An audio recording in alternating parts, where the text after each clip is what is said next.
नहीं, देखो मैं बताता हूँ, बच्चों के जिंगल्स के वीडियोस, माय गुडनेस, उस पर अगर आप देखोगे तो बहुत सारे चैनल्स हैं और उन चैनल्स के ऊपर करोड़ों में सब्सक्राइबर्स हैं और अरबों में व्यूज हैं।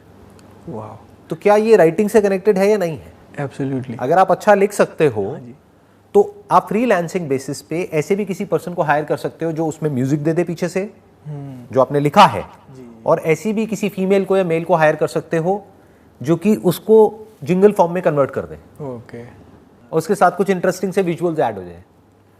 तो उसके ऊपर कितने व्यूज आ सकते हैं उसकी कोई लिमिट ही नहीं है। तो जो व्यूज आ सकते हैं तो पैसा भी कमा सकते हो। उसके अलावा और बहुत तरीके हैं जिस तरीकों से आप पैसा कमा सकते हो राइटिंग से ही। अभी मैंने सिर्फ राइटिंग की बात करी है। तो नंबर 1 हमारे को क्या समझना है कि ऐसा कोई काम नहीं है दुनिया में, ऐसा कोई पैशन नहीं है, ऐसा कोई इंटरेस्ट नहीं है जिससे पैसा नहीं कमाया जा सकता। बस हमें पता होना चाहिए दुनिया में क्या क्या हो रहा है और लोग किस किस तरीके से पैसा कमा रहे हैं। एब्सोल्युटली। अगर वो हमको आ जाए और लोगों को एग्जैक्टली क्या चाहिए, अगर उसको आप कनेक्ट कर पाओ अपने पैशन से, अपने इंटरेस्ट से, यानी कि अपनी राइटिंग से, तो काम हो गया। अब सवाल उठता है कि हमारा माइंड ऐसे क्यों नहीं चलता है, हर जगह पे हम अपॉर्चुनिटी को क्यों नहीं देख पाते हैं? क्योंकि जिसकी आप बात कर रहे हो ना, बिजनेस की, entrepreneurship, it's all about seeing opportunities everywhere. जैसे 2 तरह के लोग होते हैं, एक होते हैं जिनके सामने भी एक बहुत बड़ी अपॉर्चुनिटी होगी, वो उसको नहीं देख पाते हैं, और दूसरे ऐसे भी लोग होते हैं जिनके आगे कुछ भी नहीं होगा, वो वहाँ पर भी बहुत कुछ देख लेते हैं। तो उसके पीछे क्या वजह होती है? उसका इंटरेस्ट इसमें नहीं होता कि आगे क्या दिख रहा है, फ्रंट में क्या दिख रहा है, उसका इंटरेस्ट इसमें होता है कि पीछे क्या हो रहा है। That should matter. For example, Amazon से आप ऑर्डर करते होगे कुछ ना कुछ, अमेजोन से, फ्लिपकार्ट से, तो कभी सोचा है कि उस पर ये जो लाखों प्रोडक्ट्स हैं उसको बेचने वाले लोग कौन है, कहाँ से आते हैं? क्या वो सब सिर्फ बड़ी बड़ी कंपनीज हैं या आपके जैसे ही लोग हैं? जी, हो सकता है कोई आदमी ध्यान तक नहीं देगा, लेकिन मेरा दिमाग ऐसे ही चलता रहता है। ऑल्दो मेरा भी इंटरेस्ट नहीं है बिजनेस में, क्योंकि मेरा इंटरेस्ट इस काम में ज़्यादा है, ये जो अभी हम कर रहे हैं।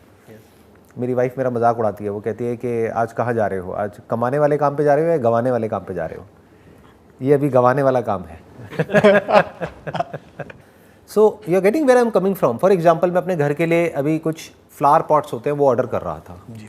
तो मेरा एकदम से इंटरेस्ट आया, मैंने कहा यार ये इसमें है क्या, प्लास्टिक का ही तो है, ये 2000 का क्यों है, और उसी से मिलता जुलता एक और है जो 500 रुपये का है जी। तो क्या गेम चल रहा है? और फिर मैंने देखा कि जो 2000 वाला है उसके ऊपर रिव्यूज़ हैं 500।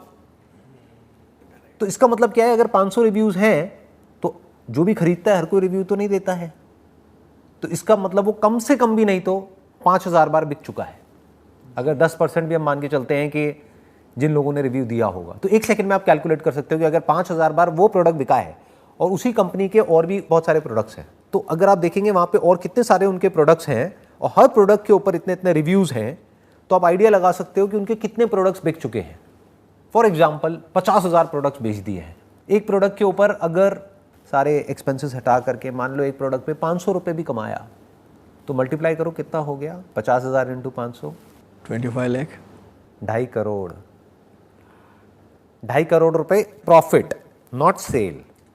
ओह यस, सेल तो 2000 के हिसाब से हुई, यानी 4 गुना कर दो, 10 करोड़ की सेल, 2.5 करोड़ का प्रॉफिट सारे खर्चे निकालने के बाद। कर क्या रहे हैं, गमले बेच रहे हैं। सुनने में अगर कोई किसी को बताएगा भाई आप क्या काम करते हो, जैसे शादी के लिए होता नहीं है कि कहीं जाते हैं तो पूछते हैं लड़के से, हाँ भाई क्या काम है तुम्हारा, मैं गमले बेचता हूँ। मतलब क्या तुम्हारी फैक्ट्री है? नहीं नहीं, फैक्ट्री नहीं है, जिन लोगों की फैक्ट्री है उनसे लेता हूँ, उस पर अपना ठप्पा लगाता हूँ और यहाँ पर बेच देता हूँ। वो हंसेंगे लड़की वाले, कहेंगे कि ये कैसा काम है, ये तो हमको समझ ही नहीं आ रहा है जी। तो जो आज की डेट में लोग जिस तरह से लोग पैसा कमा रहे हैं, वो जो कन्वेंशनल लोग हैं जिनका दिमाग एक ही तरह से चलता है, उन लोगों की समझ से परे है कि कितने ऑप्शंस खुल चुके हैं आज की डेट में पैसा कमाने के, अगर कोई कमाने वाला हो तो। फॉर एग्जाम्पल, अगर मैं अपनी ही बात करूं तो मुझे समझाने में बहुत टाइम लग जाता है लोगों को कि आप क्या काम करते हो। बहुत सारे लोगों को लगता है ये मेरा काम है, फिर जब उनको पता लगता है कि अच्छा मैं यहाँ से पैसा नहीं कमाता हूँ, फिर वो पूछते हैं क्या काम है, फिर जो मेरा काम है वो समझाने में बहुत टाइम लग जाता है। अच्छा स्टॉक फोटोग्राफी क्या होती है, वो क्या होता है, ऐसे क्या होता है, वैसे क्या होता है, अच्छा ऐसा भी होता है, तो लोगों को पता ही नहीं है। और मेरे जैसे और हज़ारों एंटरप्रेन्योर्स हैं इंडिया में, वर्ल्ड की बात करी जाए तो लाखों हैं जो अलग अलग फील्ड में अलग अलग काम कर रहे हैं। तो कहने का मतलब क्या है कि दिमाग ऐसे चलना चाहिए, कि आपका दिमाग ऐसे चलना चाहिए कि एग्जैक्टली आपको समझ आना चाहिए कि कौन बंदा क्या कर रहा है और किस लेवल पे कर रहा है। वहाँ से दिमाग खुलने लग जाता है, वहाँ से चीज़ें समझ आने लग जाती है। That is the beginning of entrepreneurship. जो सर नॉर्मल ट्रेंड है, कोई भी बिजनेस अगर शॉप खोल रहे हैं शायद हम, तो ऐसा होता है कि ओपनिंग के डे पे जो भी रिलेटिव्स है, फ्रेंड्स है, वो लोग आएंगे, हम ओपनिंग रखेंगे और फर्स्ट टाइम उन लोगों ने शर्म में या just to make us feel good वो लोग खरीद लेते हैं। पर अगर एक्चुअल कन्वर्जन की बात करें तो ऐसा नहीं होता कि उनकी लॉयल्टी होती है अपने बिजनेस के प्रति। तो उसी दिन का अगर हमको टारगेट रखना है कि शायद मेरी ग्रोसरी का शॉप है फॉर एग्जांपल, और मुझे उस दिन 50,000 का तो सेल्स करना ही है, तो how to be prepared to just reach the sales target on the opening day. आप अपने रिलेटिव्स के बेस पे या फ्रेंड्स के बेस पे या जिन लोगों को भी आप जानते हो उसके बेस पर कोई बिजनेस नहीं कर सकते। एब्सोल्युटली। इनफैक्ट वो लोग आपको बिजनेस में आगे नहीं बढ़ाते हैं बल्कि रोकते हैं। मैं ठीक कह रहा हूँ, गलत कह रहा हूँ? Spot on sir. या उनका काम क्या होता है कि जैसे जो रिश्तेदार होते हैं, जो रिलेटिव्स होते हैं और होते हैं, वो आ करके अपने कमेंट्स दे करके चले जाएंगे आपके घर वालों को। हो सकता है आपको भी ना डायरेक्टली बोले, बट आपके फादर के माइंड में कुछ डाल के चले जाएं, कह रहे ये क्या काम करवा दिया, ये कोई काम है करने वाला, इसमें कुछ नहीं होने वाला। अरे हमारा वो था, उसने भी ऐसे ही किया था, उसका कुछ नहीं हुआ, इसका भी कुछ नहीं होगा। तो उनका क्या काम है? काम खराब करना। तो आप गलत तरह से सोच रहे हो as far as marketing your business is concerned. Okay जी। आपकी विजन ये नहीं होनी चाहिए कि मेरे को एक ही दिन में 50,000 की सेल निकालनी है। एक दिन में चाहे कुछ भी सेल नहीं निकली, क्या फर्क पड़ता है? एक हफ्ते में कुछ नहीं निकली, क्या फर्क पड़ता है? मेन है कि अगले एक महीने में या एक साल में आप क्या करने वाले हो। Okay, that is important. ये अगले 2 साल में क्या करने वाले हो, 3 साल में या 5 साल में, अगर आपका कोई लॉन्ग टर्म प्लान है तो, लॉन्ग टर्म विजन है तो। जी। अब वो कैसे होगा? वो रिलेटिव्स के बेस पे तो होगा नहीं, क्योंकि आपकी तरक्की देख करके उनको कौन सा मजा आने वाला है। सोचने वाली बात है। अगर आपके घर में जो गाड़ी खड़ी है वो उनकी गाड़ी से बड़ी है तो उनको खुशी होगी या उनको दुख होगा? अंदर ही अंदर जेलसी होगी, क्योंकि जेलसी हमेशा हमको अपनों से होती है, परायों से थोड़ी होती है। जी। आपको मेरे से जेलसी होती है क्या? नहीं होती। बट यही मैं आपका सगा भाई हूं, तो होगी या नहीं होगी? तो उनके बेस पर कभी भी कोई प्लान मत बनाओ। That plan is bound to fail. तो प्लान कैसे बनाओ कि मैं अपने ग्रोसरी का स्टोर खोल रहा हूं, तो अब ग्रोसरी के इंडिया के अंदर लाखों स्टोर्स खुले हुए हैं। आपका स्टोर उन सब से कैसे अलग होने वाला है? Okay. That needs to be thought about. क्या कुछ अलग है या आप भी वही कर रहे हो जो सब कर रहे हैं? अगर वही कर रहे हो जो सब कर रहे हैं तो कंपटीशन दबा के होने वाला है। और आजकल तो कंपटीशन सिर्फ ऑफलाइन से नहीं है, ऑनलाइन से भी है। आप भी जब कुछ खरीदने जाते हो तो आप ये भी देखते हो कि ऑनलाइन कितने का है, क्या डील मिल रही है, यस। ऑफलाइन कितने का है। तो you need to think about कि भाई मैं क्या अलग करने वाला हूँ। अब वो दिमाग कैसे खुलता है लोगों का? जैसे ज़्यादातर लोग जो बाहर ट्रैवल करते हैं, जैसे आपने भी पढ़ाई बाहर से करी हुई है। जी सर। कहाँ से करी हुई है आपने? I think Australia and UK. हाँ, ऑस्ट्रेलिया से और यूके से करी हुई है। तो वहाँ पे आपने ऐसा बहुत कुछ देखा होगा जो अभी तक इंडिया में नहीं हो रहा है। जैसे इंडिया में जो कॉन्सेप्ट शुरू हुआ है ना 24/7 का, कि बहुत सारे ऐसे ग्रॉसरी स्टोर्स खुल गए हैं जो 24 घंटे खुले रहते हैं, यस, या सुबह मान लो 7 बजे से रात को 11 बजे तक खुले रहते हैं। तो ये कॉन्सेप्ट कहाँ से आया, ये आइडिया कहाँ से आया लोगों के माइंड में? कहीं ना कहीं बाहर कोई गया होगा, उसने देखा कि अच्छा वहाँ हो रहा है तो इंडिया में क्यों नहीं हो सकता। तो उन्होंने दिमाग लगाया, यहाँ पे किया, अब वो मॉडल सक्सेसफुल हो गया, क्योंकि अब वो कुछ ऐसा कर रहे थे जो और कोई नहीं कर रहा था। ओके। जब सारे स्टोर बंद हो जाते हैं तब भी कुछ स्टोर्स खुले रह जाते हैं, तो अब उनको एक एडवांटेज मिल गया है। तो that is like a USP, that is called unique selling preposition. जैसे आप अहमदाबाद में रहते हो, राइट? जी। तो आपने कोई ऐसा एरिया चूज किया जहाँ पर जो लोग हैं वो फाइनेंशियली वेल ऑफ है। जैसे अहमदाबाद में बेस्ट एरिया कौन सा है जहाँ पे सबसे महंगी प्रॉपर्टी है? Sindhu Bhavan road. Sindhu Bhavan road, right? ये एरिया आप कह रहे हो मोस्ट प्राइम लोकेलिटी है वहाँ की। तो उसके आसपास में देखो जो ग्रॉसरी स्टोर्स खुले हुए हैं वो क्या कर रहे हैं, किस तरह से कर रहे हैं। तो हो सकता है वहाँ पे आपको एक बहुत बड़ा गैप नज़र आएगा कि वो लोकेलिटी तो ऐसी है जहाँ पर एक से बढ़कर एक घर है, हर घर में एक से बढ़कर एक गाड़ियाँ हैं। जी। मैं ठीक कह रहा हूँ ना? जी, एब्सोल्युटली। यानी कि पॉश लोकेलिटी है, लेकिन हो सकता है उसके आसपास में एक भी ऐसा स्टोर ना हो, ग्रोसरी स्टोर, जो कि सिर्फ हाई एंड आइटम्स रखता हो, जो उन लोगों के लिए हो जो बहुत ही हेल्थ कॉन्शियस है। यानी वो चीज़ जो एक नॉर्मल ग्रोसरी शॉप में मिलेगी 100 रुपए की, वही चीज़ किसी दूसरे ब्रांड की वहाँ पे मिलेगी 500 रुपए की। फॉर एग्जाम्पल मानुका हनी, आपने सुना है इसके बारे में? नहीं सर। न्यूजीलैंड में काफ़ी पॉपुलर है। वो हनी छोटी सी डब्बी होती है, वो 2-3 हज़ार रुपये से शुरू होती है और 10,000 रुपये तक जाती है हनी, जो वैसे कितने का मिलता है? 100-200 रुपये का। यस। तो वो कौन खरीदेगा? वो आप किसी ऐसी लोकेलिटी में चले गए जहाँ पर के पेइंग कैपेसिटी नहीं है लोगों की, तो गालियाँ निकालेंगे। वो कहेंगे क्या पागल बनाने के लिए दुकान खोल ली है। बट देयर आर लोकेलिटीज़ जहाँ पर वो कहेंगे आपके पास बेस्ट क्या है वो दिखाओ मुझे तो। क्योंकि जो बंदा 50 लाख की गाड़ी रख सकता है, क्या वो 5,000 का हनी नहीं खरीद सकता अपनी हेल्थ के लिए? एब्सोल्युटली। तो इस तरह के प्रोडक्ट्स आप वहाँ पे रखोगे। वो प्रोडक्ट्स कहाँ से आएंगे? आपको बाहर से इंपोर्ट करने की जरूरत नहीं है। देयर आर इंपोर्टर्स जो बाहर से इंपोर्ट करते हैं, उन इंपोर्टर से आप डायरेक्टली ले लोगे। हो सकता है इसमें इन्वेस्टमेंट उससे कम हो जो आप सोच रहे हो, क्योंकि हो सकता है आप अपने माइंड में सोच रहे हो कि मैं एक ऐसा ग्रोसरी स्टोर खोलूंगा जो बहुत बड़ा होगा। कितना भी बड़ा हो, और बड़े बड़े खुले हुए हैं, उनसे तो छोटा ही है ना। हाँ। कितने हैं जो बहुत बड़े बड़े खुले हुए हैं, मैं नाम नहीं लूंगा बट आप समझ गए होंगे। यस। कितने सारे हैं, चेन ऑफ स्टोर्स है। यस जी। जो 10,000 स्क्वायर फीट के हैं, 20,000 स्क्वायर फीट के, 50,000 स्क्वायर फीट के। इतना बड़ा तो आप खोलोगे नहीं, तो कितना भी बड़ा खोल लो उनसे तो छोटे ही रहोगे। हाँ।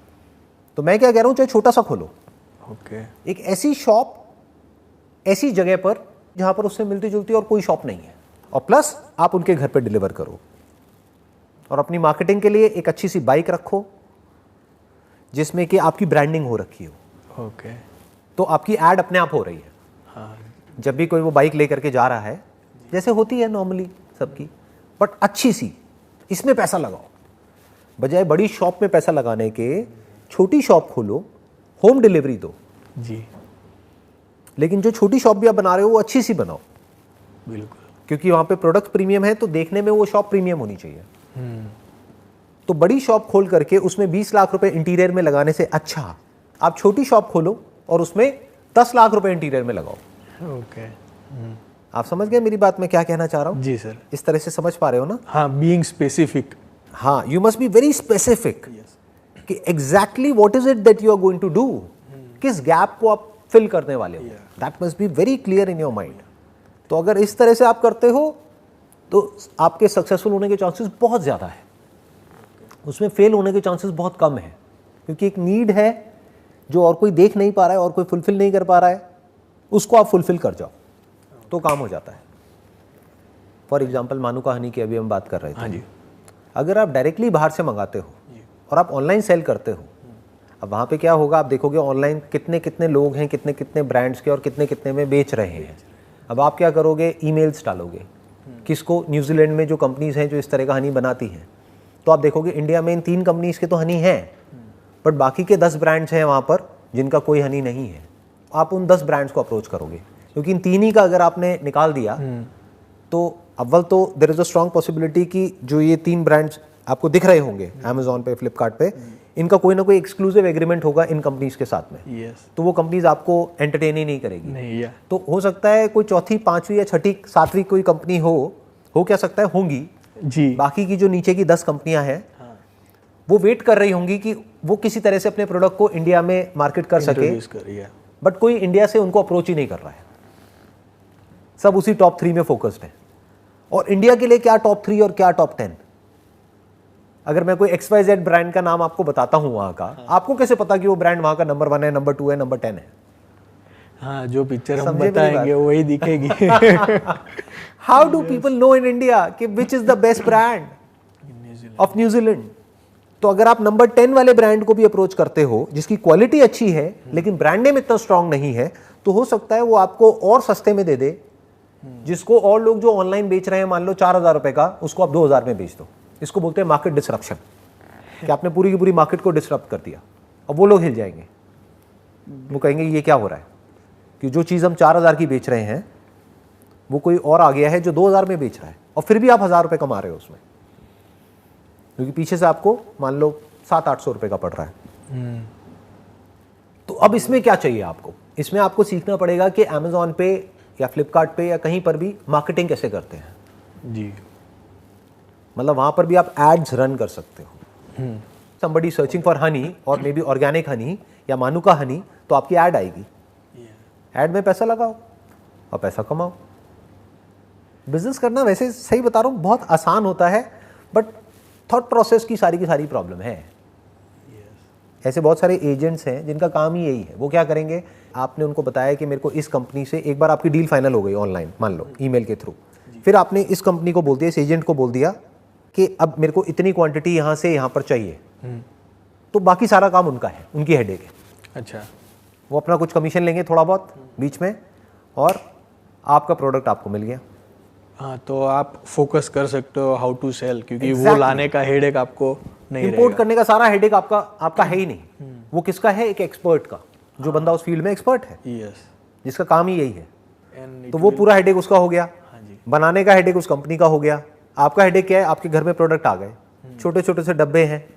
मान लो शुरू में आपने ज़्यादा नहीं 20 ही मंगाए और 1000 रुपये का एक पड़ा, तो कितने का हो गया, 20,000 रुपये की इन्वेस्टमेंट हो गई।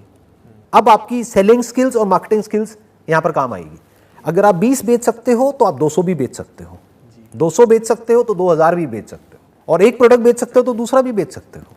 तो कितने ऑप्शंस खुल गए, वायबिलिटी बहुत ज़्यादा हो गई, बहुत और ज़्यादा एक्सपोजर भी एकदम। और ये सब जो मैं बातें कर रहा हूँ ना, ये कोई थ्योरेटिकल बातें नहीं है, लोग ऐसा कर रहे हैं इंडिया में। बस ये है कि इस सब के बारे में किसी को पता नहीं है।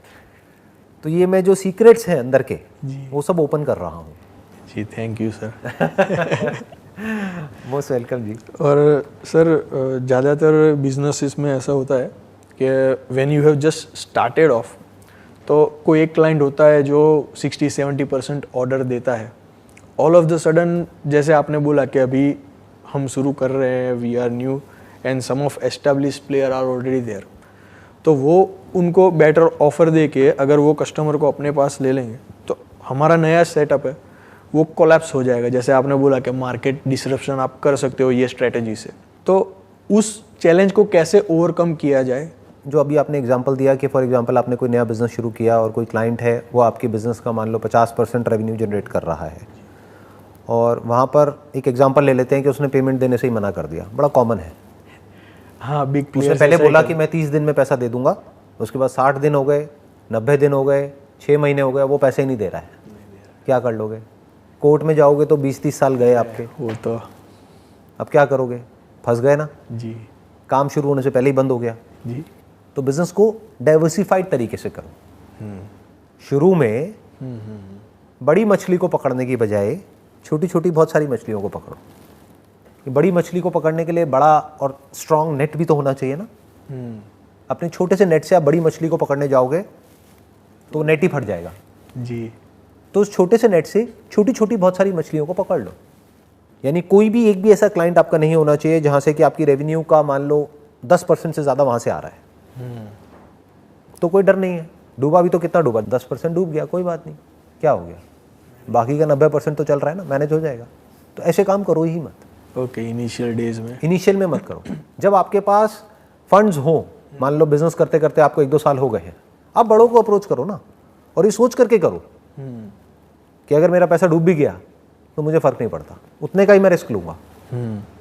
जिसने भी बिज़नेस करा होगा वो समझता होगा इस रियलिटी को, कि बहुत सारे लोग ऐसे हैं जो प्रॉपर एथिकल वे में बिजनेस को नहीं करते हैं इंडिया में, क्योंकि लोगों के अंदर अभी भी लॉ एंड ऑर्डर का कोई डर नहीं है। नहीं है, बिल्कुल जी। तो वो क्या करेंगे, वो आपको अटकाने की कोशिश करेंगे। ओके। इसको टिपिकल यहाँ पे लैंग्वेज में बोला जाता है, बिजनेस की लैंग्वेज में इंडिया में, नीचे लगाना सामने वाले को। हाँ, मतलब आपको कहेंगे पेमेंट आपकी कहाँ जा रही है, 30 दिन में हम दे देंगे ना। जैसे आप पेमेंट मांगने जाओगे वो कहेंगे और माल दे दो। हाँ, आप समझ गए, पेमेंट तो दी नहीं, माल और दे दो।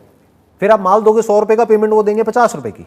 हाँ, तो पहले की 100 रुपये की पेमेंट थी, उसमें से 50 दिया उन्होंने, तो 50 पुराना बाकी हो गया, 100 नया हो गया। तो 100 से कितना हो गया, 150। आपका रिस्क बढ़ गया। ये 100 रुपये बढ़ करके कब 500 रुपये हो जाएगा, 1000 रुपये हो जाएगा, आपको पता भी नहीं लगेगा। फिर एंड में जब 1000 रुपये हो जाएगा तो वो वेंडर चेंज कर देंगे। हाँ, ऐसा होता है। कहेंगे भाड़ में जाओ, हम तो उससे ले रहे हैं। और उसके पीछे भी कोई ना कोई रीज़न दे देंगे। वो ये थोड़ी बोलेंगे कि हम आपका पैसा नहीं दे रहे, क्योंकि फिर तो उनकी क्रेडिबिलिटी खराब हो जाएगी ना। वो क्या कहेंगे, आपके प्रोडक्ट में कमी है। ये क्या दे दिया हमको, इसकी वजह से हमको इतने का नुकसान हो गया, अब हम आपके पैसे नहीं दे रहे। ये सब चीज़ें होती हैं, ये ग्राउंड रियलिटी के बारे में मैं आपको बता रहा हूँ। Format perfect. इसके बारे में जो फर्स्ट टाइम एंटरप्रेन्योर्स होते हैं, जो स्टार्ट कर रहे होते हैं, उनको पता ही नहीं होता है, तो फंस जाते हैं। यस।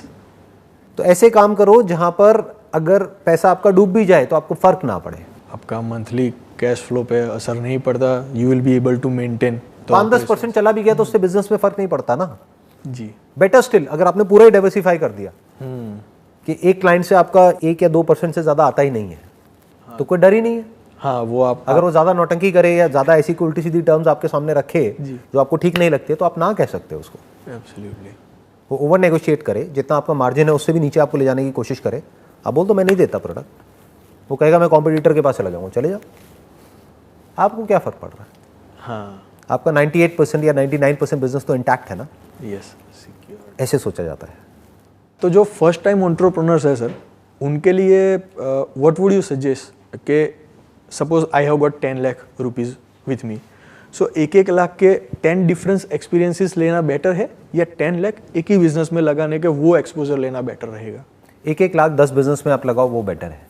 अच्छा। और ऐसा सोचो ही मत शुरू से कि मेरे को 10 बिजनेस करने पड़ेंगे 1-1 लाख रुपए के, राइट? आप ये सोच करके करो कि मैं 1 लाख में एक बिजनेस कर रहा हूँ, मेरे पास में 10 लाख रुपए है और इस बिजनेस को मुझे इस लेवल पे ले जाना है कि यहाँ से मेरे पास में 1 लाख मैंने लगाया, 10 लाख आएगा, फिर उस 10 लाख को मैं री इन्वेस्ट करूंगा, फिर मैं 20 लाख पे जाऊंगा, 50 लाख पे जाऊंगा, फिर उसको री इन्वेस्ट करूंगा, फिर मैं 1 करोड़ पे, 2 करोड़ पे, 5 करोड़ पे जाऊंगा। ऐसे सोचो, क्योंकि 10 लाख आपके पास में अगर है और आप 1 लाख लगा करके एक बिजनेस कर रहे हो, तो 1 लाख का 2-3 लाख तो वैसे ही हो जाएगा। आप एस्टिमेट करोगे 10 लाख का, एक्चुअल में जब करने जाओगे तो पता लगा 20 लाख लग गया, 30 लाख लग गया, फंस गए। यस। तो 9 लाख को साइड में रखो, सिर्फ 1 लाख रुपए लगाओ।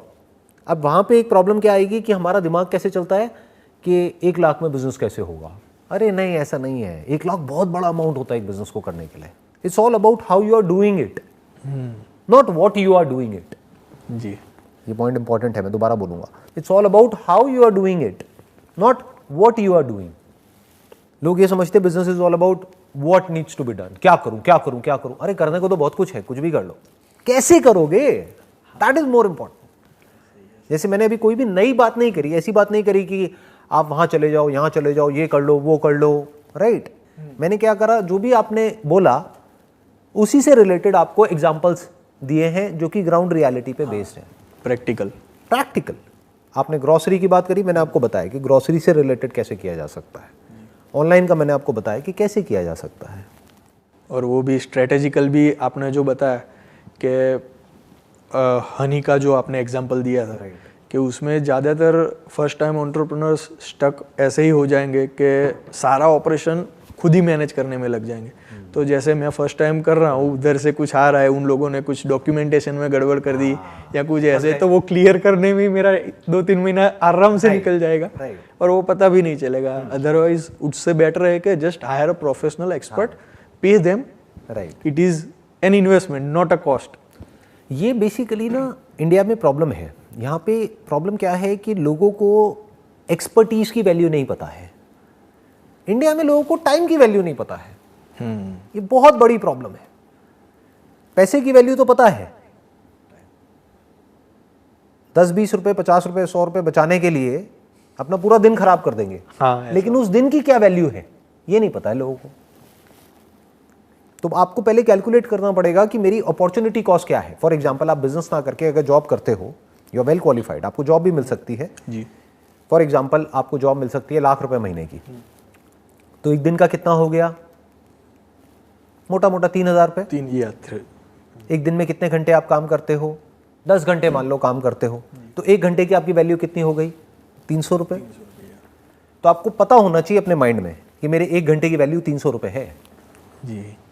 तो वो हम कैलकुलेट नहीं करेंगे। हम क्या देखेंगे, अच्छा सामने वाला ये जो बंदा है ना, अगर मैं इस एजेंट को हायर करता हूं, ये मांग रहा है एक प्रोडक्ट के ऊपर 200 रुपए, और ये बहुत ज्यादा है, मैं उससे नहीं करूंगा, मैं तो खुद ही कर लूंगा। उस चक्कर में आप अपने 2 महीने खराब कर दोगे। तो 2 महीने खराब करने का मतलब क्या हुआ? 2 लाख खराब कर दिए जी। इससे बेटर क्या था, उस बंदे को वो कितना मांग रहा था, कमीशन वमीशन सब मिला करके 5,000 रुपए, 10,000 रुपए। नहीं, मैं उसको नहीं कमाने दूंगा, सारा मैं खुद ही कमाऊंगा। ये बड़ी गंदी सोच है लोगों की। उसी के चक्कर में स्टक हो जाएंगे। बहुत गलत सोच है। यस, अगर आप मेरे से पूछोगे ना बिजनेस में, ये तो अभी आप बात कर रहे हो स्टार्टअप की, अगर मैं इससे और एक स्टेप आगे की बात करूं, जी, वो लोग जो होते हैं ना, जो एक ही लेवल पे स्टक हो जाते हैं, जो उससे आगे बढ़ नहीं पाते हैं, उनका थॉट प्रोसेस ये होता है कि सारा कुछ मैं खुद ही रख लूं, हाँ, मैं किसी को नहीं दूंगा, ना तो मैं किसी और को अपना काम हैंड ओवर करूंगा, ना मैं किसी और को हायर करूंगा, ना मैं किसी और को पैसा दूंगा। उनका दिमाग ये चल रहा होता है कि मैंने अगर किसी को हायर किया और उसको 20,000 रुपये महीने का दिया, तो मैं उसको क्यों दूं 20,000 रुपये, मैं खुद ही कमा लूँ ना। तो वो उसी लेवल पे रह जाते हैं। अब 20,000 रुपये वाला काम भी वो खुद करेंगे तो उनका लेवल 50,000 से ऊपर बढ़ेगा कैसे, बढ़ ही नहीं सकता। यानी एक शेयरिंग माइंडसेट होना चाहिए। ये होना चाहिए कि हम मिल करके आगे बढ़ेंगे। अगर आप कुछ बड़ा करना चाहते हो तो देयर मस्ट बी पीपल कि आप छोटे से निकल सको और उसको कोई और कर सके। सब कुछ खुद ही करोगे तो आप बड़ा कैसे करोगे। यस, सबसे बड़ा क्या है बिजनेस में, सोचना, आइडिएशन, थिंकिंग। उसके लिए आप फिजिकली मेंटली फ्री होने चाहिए, तभी तो आप सोच सकते हो व्हाट्स नेक्स्ट। वो सोचने के लिए पहले आपका माइंड फ्री होना चाहिए छोटे छोटे चिंदी कामों से, हाँ, तभी जाके वो, तभी वहां से फ्री होगे ना। अब वो काम भी आप सारे खुद ही करोगे तो आप तो एग्जॉस्ट हो जाओगे फिजिकली भी और मेंटली भी, तो बड़ा कैसे करोगे बिजनेस को। ये प्रॉब्लम होती है 99% उन लोगों के साथ जो एक लेवल के बाद में आगे नहीं बढ़ पाते। मेरा फंडा इसका बिल्कुल अपोजिट है। अब मैं आपको एक एग्जांपल देता हूँ। लॉकडाउन के टाइम पे मेरे फ्रेंड सर्कल में जो और एंटरप्रेन्योर्स हैं और हैं, मैंने उनसे पूछा, मैंने कहा भाई क्या कर रहे हो, कैसे कर रहे हो। तो ज़्यादातर लोग क्या दिमाग लगा रहे थे, ये अंदर की बात है, मैं आपको जो बता रहा हूँ बिना किसी का नाम लिए, कि एक है बाहर से जो वो बोलते हैं अपने एम्प्लॉइज़ को, एक है एक्चुअल में जैसे उनका दिमाग चल रहा होता है। हाँ, तो वो क्या दिमाग लगा रहे थे कि इस पीरियड को हम कैसे यूज़ करें अपने फ़ायदे के लिए। Cut off seller, cut off, मतलब जो भी स्टाफ उनको लग रहा था कि भाई जिनकी सैलरी ज़्यादा है या उससे कम में हमको उनसे बेटर लोग मिल सकते हैं, उन सबको निकाल दिया। नंबर 2, सैलरीज को आधा कर दिया, लीव विदाउट पे कर दिया। ये सब हुआ है लोगों के साथ में। Harsh reality, yes, harsh reality. आप भी जानते होंगे अपने फ्रेंड्स को, सबको, Yes. जिनके साथ में इश्यूज हुए हैं।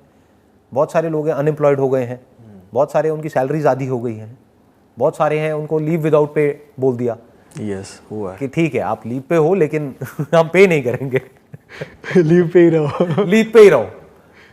तो ऐसी बहुत सारी चीज़ें हुई है। मैंने क्या किया, जिस दिन लॉकडाउन डिक्लेयर हुआ, एक ईमेल भेजा सारे टीम लीडर्स को और बोला अपनी पूरी टीम को आगे फॉरवर्ड कर दो। मैंने कहा जब तक भी ये लॉकडाउन चलेगा तब तक आपको आपकी पूरी सैलरी मिलेगी, किसी की भी 1 रुपये की भी सैलरी कटेगी नहीं। तब तक ये भी अनसर्टेनिटी थी कि कब तक चलेगा, हाँ, इनिशियली यस, कि पता नहीं। 21 दिन चलेगा या 1 महीना चलेगा, 2 महीना, 6 महीना, 1 साल। मैंने उसमें मेल में लिख दिया कि अगर 1 साल भी चलेगा तो आपको टेंशन लेने की जरूरत नहीं है, आप आराम से घर से काम करो और आपको पूरे पैसे मिलेंगे, 1 रुपये भी किसी का भी नहीं कटेगा। नंबर 1 उस ईमेल में ये मेंशन था।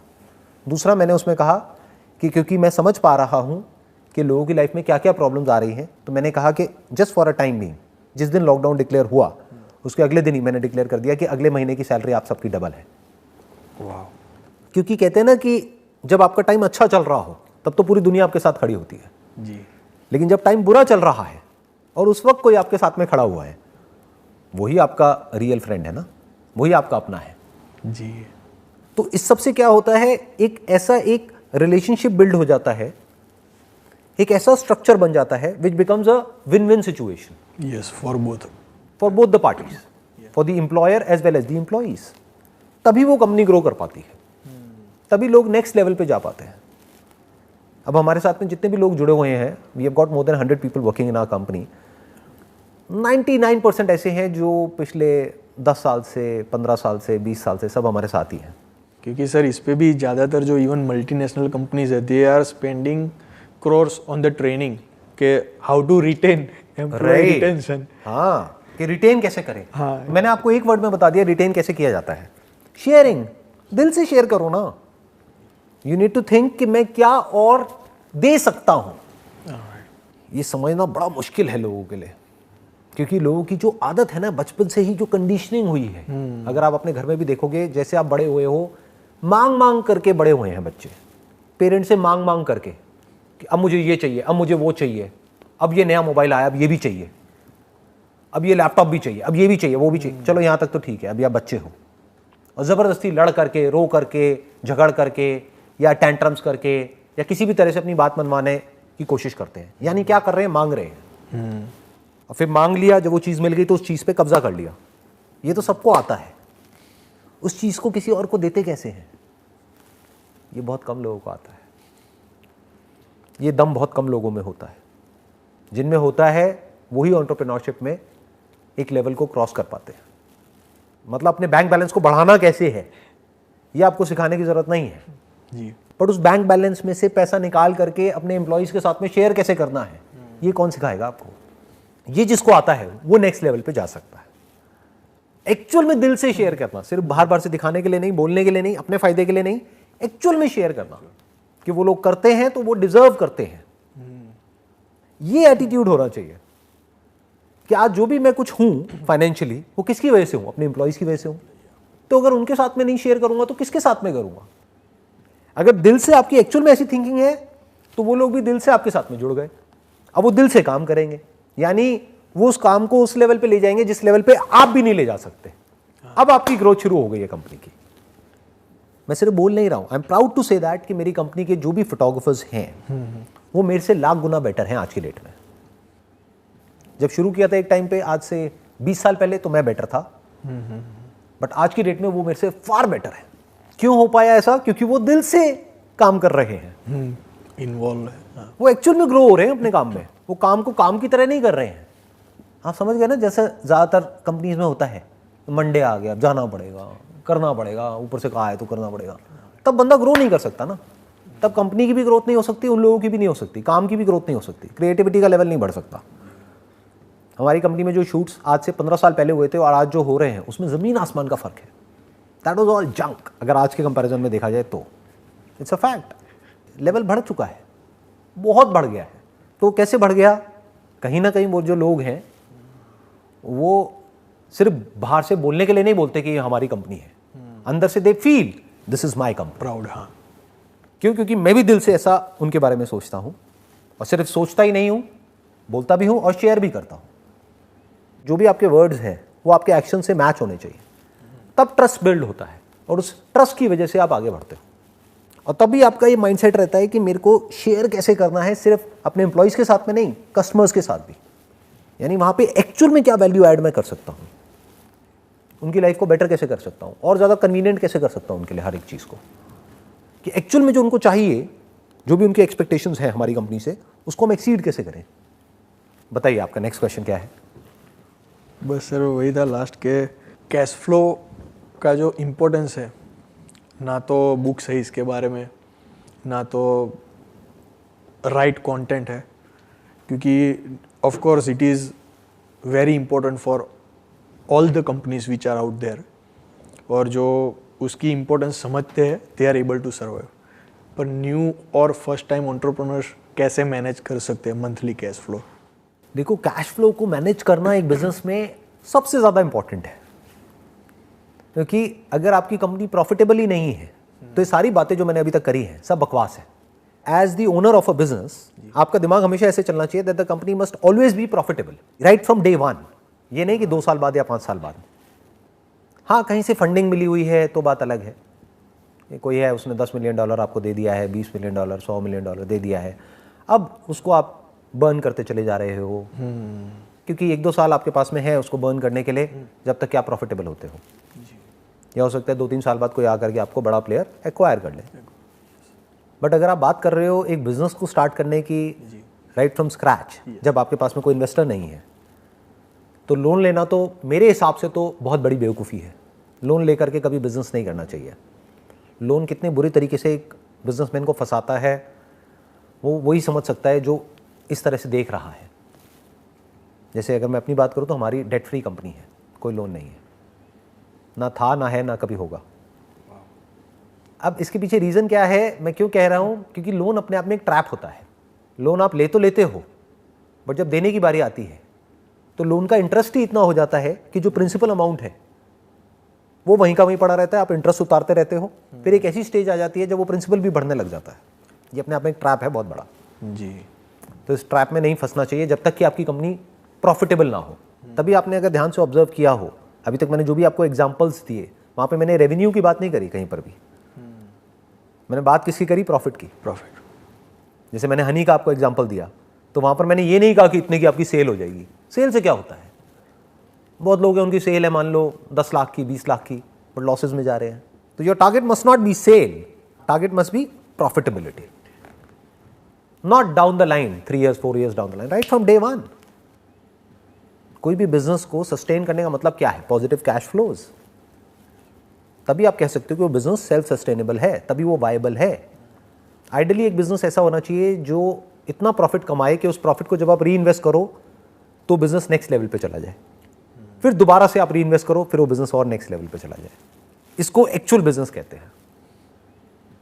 आजकल मैंने ज़्यादातर क्या देखा, यंगस्टर्स में एक बहुत बड़ी प्रॉब्लम कि कहीं से किसी की बातें सुनी कि भाई आज के डेट में जो बज़वर्ड है दैट इज स्टार्टअप, मुझे भी स्टार्टअप करना है। अच्छा, क्या प्लान है? ये करना है, वो करना है, मैं ये ऐप बनाऊंगा, ये करूंगा, वो करूंगा। आपको पता है कि there are millions and millions of apps already there, जिसको कोई डाउनलोड भी नहीं करता है। और फिर मैं उनसे एक क्वेश्चन पूछता हूँ कि जिस ऐप की आप बात कर रहे हो, अगर वो ऐप आपकी ना हो तो क्या आप खुद डाउनलोड करोगे उस ऐप को? स्टक। आंसर मिल गया, $1 million आंसर। क्या शुरू ही मत करो। सिंपल क्वेश्चन है, तो वहां पे जाकर के वो अटक जाते हैं, अटैच हो गए उस आइडिया से। तो जैसे वो आइडिया आप मेरे पास लेकर के आए, मैंने कहा कि क्या बकवास है ये, तो आपको क्या लगेगा कि मैं आपका दुश्मन हूं? मैं सिंपल से क्वेश्चंस पूछ रहा हूं आपसे कि भाई आप रेवेन्यू कैसे जनरेट करोगे, कोई क्यों आपको पैसे देगा उसके लिए, प्रॉफिट कहां से आएगा, कितना आएगा, जो खर्चा आपको करना है वो खर्चे के लिए पैसा कहां से आएगा। आप कह रहे हो इतना लगेगा, इतने में कैसे हो जाएगा? आप कह रहे हो 2 लाख में हो जाएगा, कैसे हो जाएगा? इसमें तो 10-20 लाख से कम में स्टार्टिंग ही नहीं हो पाएगी। चलो बन भी गया, उसको मार्केट कैसे करोगे? मार्केटिंग का बजट कहाँ है आपका? आप कह रहे हो मैंने ऐप बना ली, ठीक है बना ली, अब उसके बारे में लोगों को पता कैसे लगेगा? ऐप तो बन जाएगी मान लो 10 लाख रुपए में, जो 1 करोड़ रुपए मार्केट करने के लिए चाहिए वो कहाँ है? अच्छा, वो तो नहीं है, वो तो मैंने सोचा ही नहीं। तो क्या होगा, एक प्रोडक्ट तो बन जाएगा। बिल्कुल ऐसा है, आपने कोई प्रोडक्ट बना करके अपने घर में रख दिया है और कह रहे हो बिक नहीं रहा है। अरे भाई दिखेगा तभी तो बिकेगा। That is advertising, that is marketing. और बताइए। बस सर, थैंक यू। इसमें सब सम अप हो गया है। जो इन बिटवीन भी आंसर्स क्वेश्चंस थे मेरे, वो आपके आंसर में ऑलरेडी कवर हो गए हैं। सारे कवर हो गए जितने भी आपके क्वेश्चंस थे? जी सर। चलो, I am so glad. Thank you sir जी। Most welcome.